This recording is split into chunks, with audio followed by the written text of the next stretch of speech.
Hey there boys and girls, it's summertime. The birds are singing, the sun is out, the parks are abuzz. It's the perfect time of year to lock your door, board up your windows, shove your headphones on and check out some seasonal anime. Break out those vitamin D pills because here are some shows you'll want to be keeping an eye out for.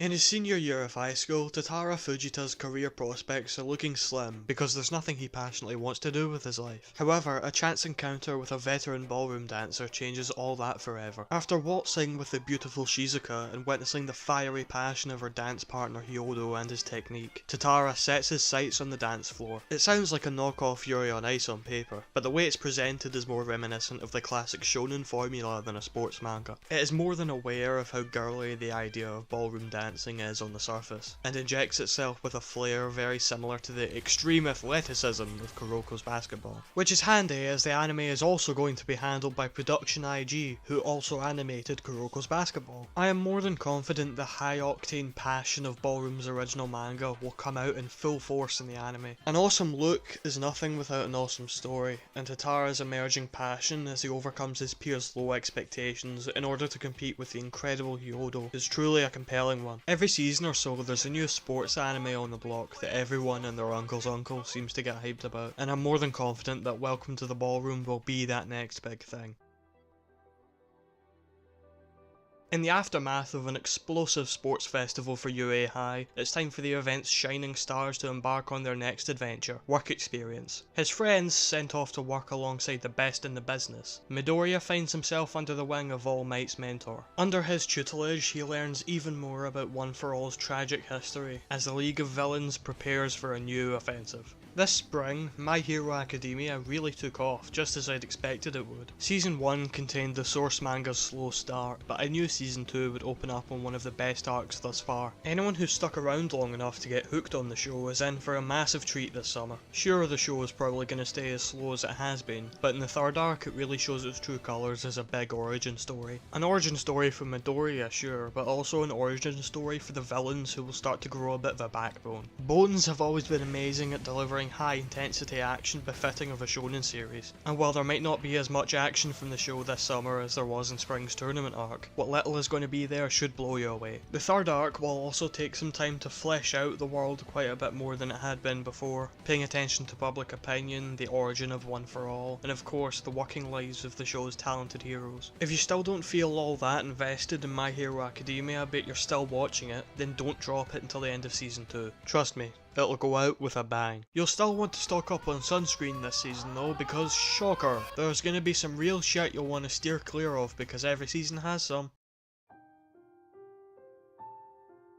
Childhood friends Yuma and Hotaru enjoy a pleasant high school life with their boyfriends, although when their relationships start to border on sexual, Yuma is reluctant while Hotaru seems more than willing to show her best friend the birds and the bees. While Hotaru's advances go from friendly to seductive, Yuma finds herself confused and unsure of what to do. As close friends begin to grow ever more intimate, it is only a matter of time before boyfriends Takeda and Fujiwara discover the truth. You don't see Yuri anime that often, do you? It's actually a shame that we don't get that little bit more genre diversity in our anime season. Imagine my face then when two Yuri manga, Citrus and NTR Netsuzo Trap, were greenlit for an anime on the same day. In Citrus's case, I was really excited to see Saburuta's gorgeous artwork rendered in animation, and still can't wait to see the anime community's reaction to what can be a tense, emotional love story. In NTR's case, however, I am significantly less excited about the reaction to it because I know it will be poor. By nature, NTR Netsuzo Trap is not a love story, so already the trigger flags for rape are going to turn some of you away. It has a plot with as much complexity and dignity as an erotic doujin. Sure, on a surface level the sexual content will draw some people in, but for those looking for more than that there will be very little to show for. If there's one thing going for it, it's the mysterious character of Hotaru, but the rest of the cast are basic stereotypes, between whom there is little to no tangible conflict. I'll be watching it out of sheer curiosity because I have low standards, but I'd never tell anyone else to.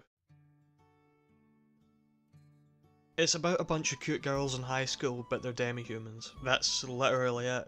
I can't write a more descriptive synopsis for this show, I'm sorry. The original manga is bad. It's not bad on the basis of artwork or panel structure or character design. You know, parts of a manga that can be fixed in adaptation. It's a fundamentally boring series to read, and I imagine it won't be any better to watch either. The first episode is going to try and draw you in with sex appeal, but without showing you it in an effort to pander to the Monster Musume crowd. After that, it's going to wander off into regular high school slice of life, the majority of which is completely divorced from the fact that everyone is a demi-human. It has centaurs, angels, everything under the sun, and it still does nothing with all of that. The story just doesn't have anything going for it, much less the characters who inhabit it. I don't care if Nozomi is gay or not. I don't care if Himeno is meant to have a part-time job, and neither will you. I won't be shocked if this turns out to be summer 2017's flavour of the season, along the same lines as New Game and Himoto Umaru-chan, but I will be surprised if it doesn't turn out to be a boring waste of screen time. So, to recap,